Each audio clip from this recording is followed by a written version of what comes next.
आज की इस वीडियो में हम आपको बताएंगे कि कौन सा कर्म करने से मनुष्य को पशु पक्षी जानवर का जन्म मिलता है। इस जन्म में मनुष्य को योनि मिलने का अर्थ यह नहीं है कि अगला जन्म भी इसी योनि में मिलेगा, क्योंकि जीवन मरण और अगला जन्म सब कुछ कर्मों के आधार पर ही तय होता है। लेकिन कई बार गलत कार्य करने वाले यह सोचते हैं कि कोई उन्हें देख नहीं रहा है तो क्या समस्या है। इसी आधार पर कई बार लोग दूसरों को हानि पहुंचाते हैं, कभी बेवजह किसी की हत्या कर देते हैं तो कभी चोरी डकैती या फिर अपनों के साथ धोखाधड़ी। लेकिन क्या आप जानते हैं कि इन सारे कर्मों के गंभीर परिणाम हो सकते हैं। इनके आधार पर सियार, गिद्ध, सांप, गधा और कोंच योनि में जन्म मिल सकता है।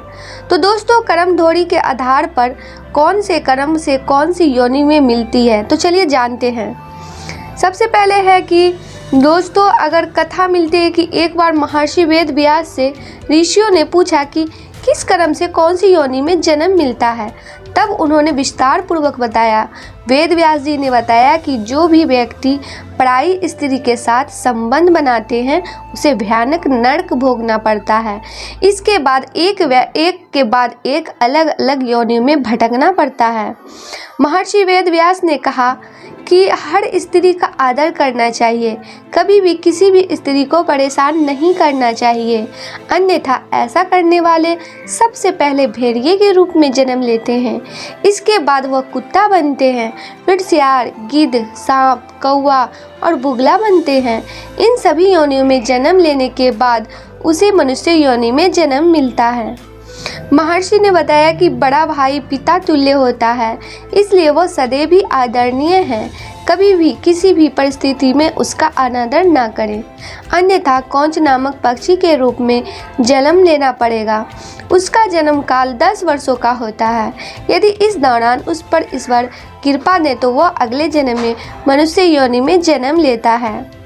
वेद व्यास जी ने बताया कि चोरी करना हमेशा ही गलत है, फिर चाहे वो स्वर्ण हो या वस्त्र, इसके परिणाम भुगतने भी पड़ते हैं।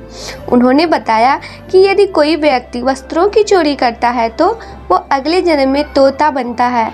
वही सुगंधित पदार्थों की चोरी करने वाले छुछुंदर के रूप में जन्म लेता है। इसलिए कैसी भी परिस्थिति हो, लेकिन चोरी करने से सदैव ही बचना चाहिए। दोस्तों, महर्षि ने बताया कि यदि कोई व्यक्ति किसी का कत्ल करता है तो यह जघन्य अपराध की श्रेणी में आता है। ऐसा कर्म करने वाले अगले जन्म में गधा बनता है। लेकिन यदि वो जिस शास्त्र से हत्या करता है उसी से उसकी भी हत्या हो जाए तो उसे मृग योनि में मिलती है। इसके बाद वो मछली, कुत्ता और बाघ बनता है। लेकिन इन योनियों में भ्रमण करने के बाद वो मनुष्य योनि में जन्म लेता है।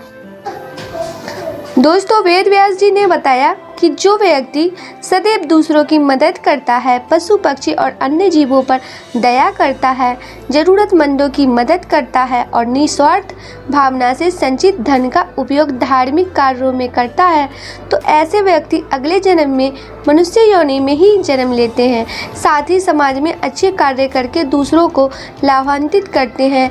लेकिन धन के प्राप्ति आसक्त मनुष्य के अगले जन्म में सांप योनि में जन्म लेते हैं।